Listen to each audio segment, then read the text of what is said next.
the spring of 2020, the COVID-19 pandemic pushed 9 out of 10 children out of school globally, creating an education crisis like never before. We think about how underfunded most countries are in education already prior to this crisis, and now their budgets are going to be stretched even more. I think it's going to be challenging. I think there's a major risk that kids living in poverty without the resources of the wealthy are just going to fall further behind in this time. We might have additional poorest community because of COVID-19 that have a possibility to contribute for the largest dropout rates, even when we reopen our schools. Again, you have to take care of young people's social and emotional health and the amount of trauma that young people are dealing with. I don't want to sugarcoat it. For me, this is a really dark time, a tragic time.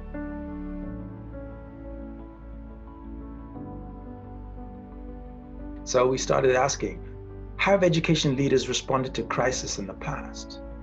What wisdom might they have for the sector today?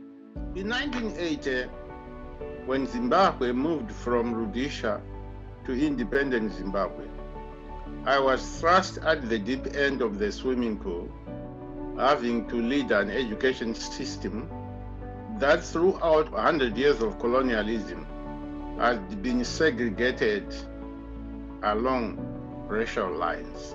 I landed at education actually when the shadow of Ebola was waning, and that meant I had to reopen schools safely that had been closed for at least 6 months.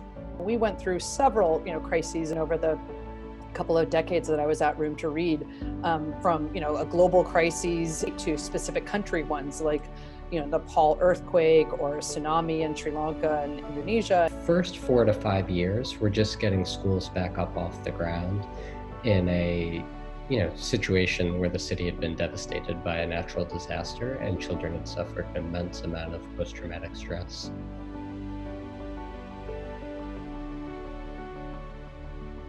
Behind every crisis is an opportunity.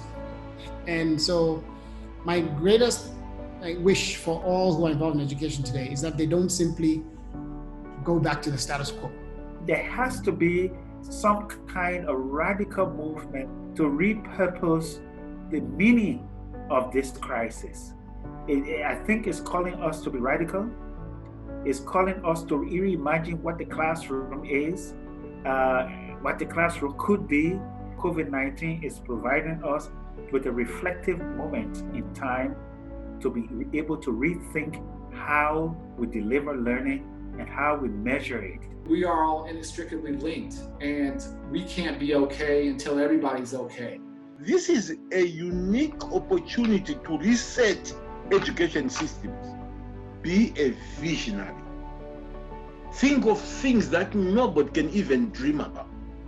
The world advances because of dreamers.